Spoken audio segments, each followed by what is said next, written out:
everyone. This is Rabbi Susan Nanus with my dear friend Tom Teicholz for another episode of Culture Mavens. Tom, I like your hair. It's getting longer and longer. Please speak to my wife about that. She's not very happy with it. But I think in a couple of weeks I'll be able to get it cut. I look forward to that. Now, by the way. It's open. Yeah. But yeah, I don't know why everything's too open in my opinion. Too fast, but that's just me. Anyway, so we have a lot of interesting things to share with you. And I just want to start with what's happening at the temple.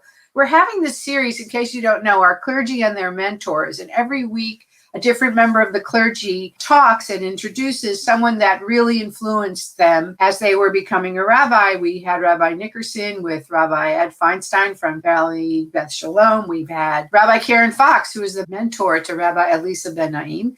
So this is Rabbi Leader. His mentor, Gary Zola, is a scholar of Jewish American history. And he knows everything from before the Revolutionary War to the present about our history. So they're going to be talking about that. Also, for those of you who missed the Shabbat Shira with 8 women cantors from all over the country, it's on our Wilshire Boulevard Temple YouTube channel. You should watch it. Don't miss it. It's so beautiful.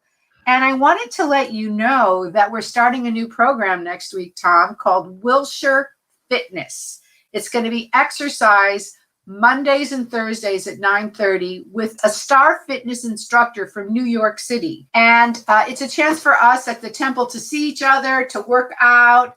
And this is all levels at once. You can be doing it on a chair. You can be having weights or not.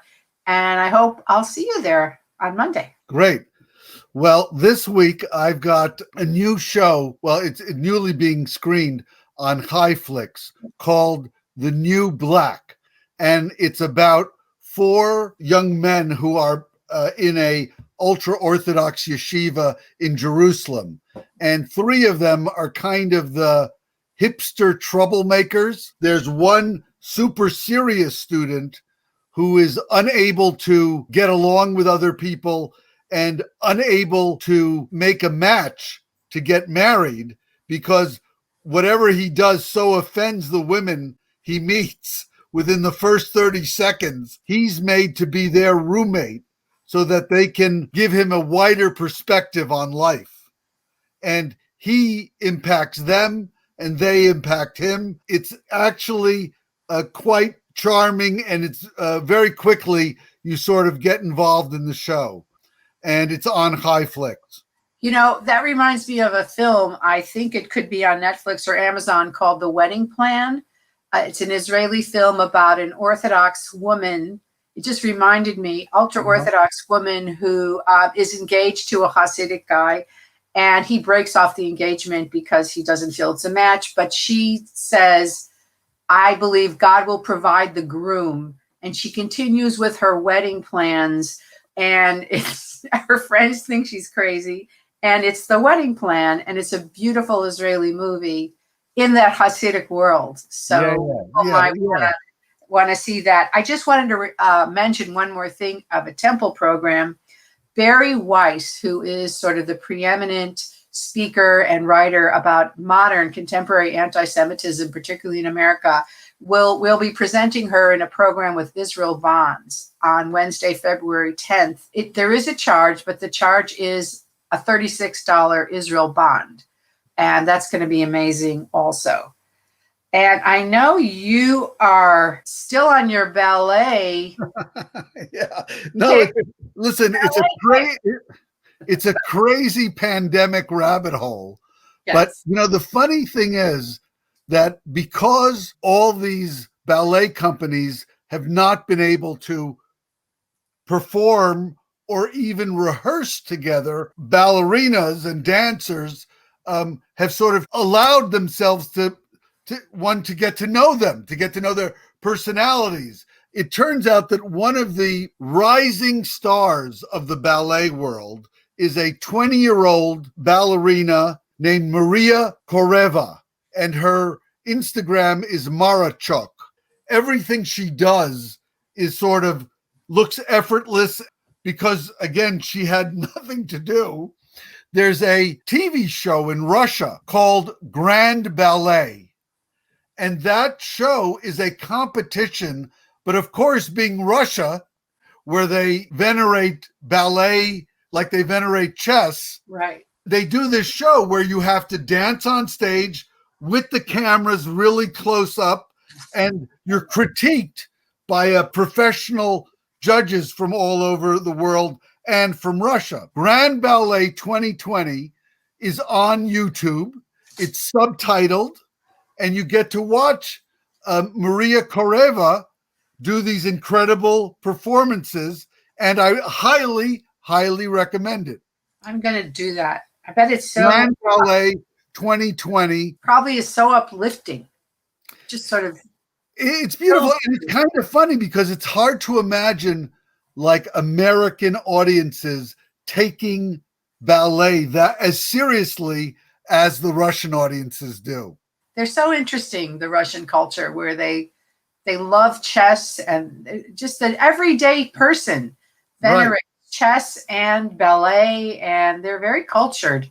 Yeah, and their knowledge is deep. I mean, the things that seem to us, like you have to get some background on, they know those ballets, they know those plots, they know those particular moments. I guess the comparison in America would be sports, that we know baseball players and basketball players and football players in a way the rest of the world doesn't understand. Do they have ballet cards, like baseball cards? I don't know. A good question. So now we come to our favorite part, which is, what are you watching? What are we watching? So I'll tell you, I'm into nostalgia right now. I can't stand the news. I mean, I read the newspaper and then I say I can't take it. And I say, I want to go back to something more, I don't know, in the past. First of all, Francis Ford Coppola re-edited Godfather 3. First of all, did not get good reviews, as we know. Yeah. He keeps trying to make a bad movie good. Well, I have news for you. I thought it was good. Really? I liked it, and I don't know that it was that different, but it holds up.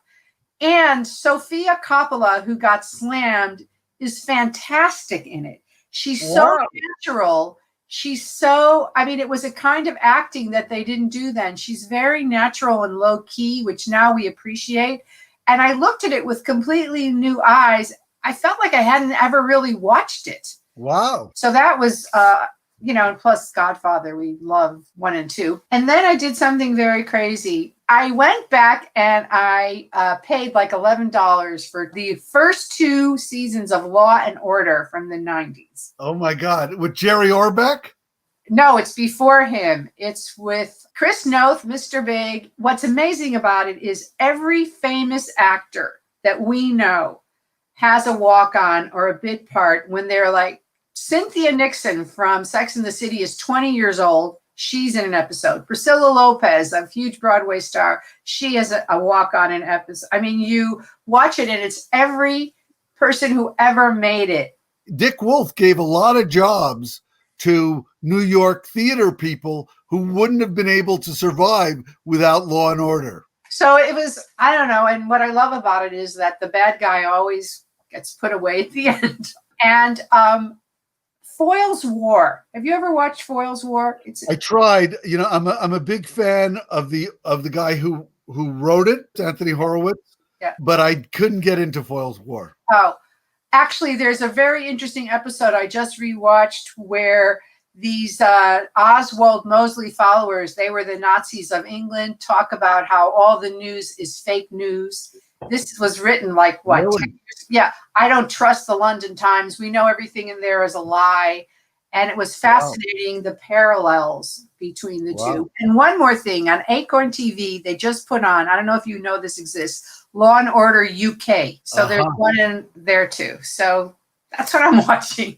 That's fun. Well, I the 4th season of the French comedy Call My Agent, 10%, is on Netflix. This is a show that's about a Paris talent agency, and it's sort of a soap opera about the agents and the agency, but each episode features the problems of one client in particular, and every star in France appears on the show.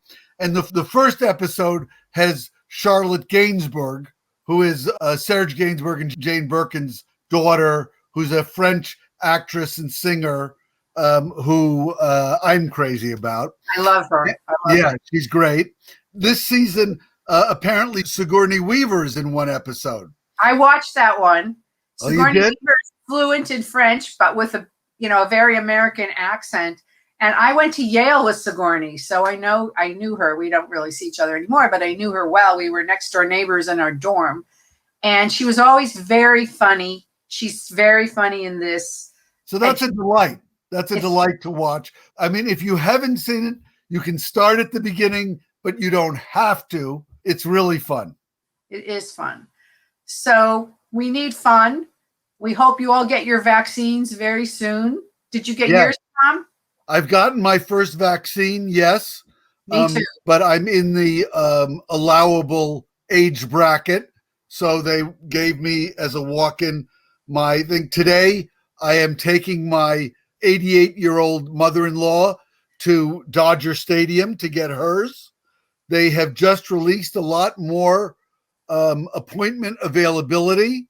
So I encourage all of you to, book an appointment or find a place where you can walk in and get your vaccination. I will say that getting your first dose does fill you also with optimism. Maybe it's the beginning of the end. Yes, completely. So anyhow, we wish you well, everyone. See you next. Bye. Bye.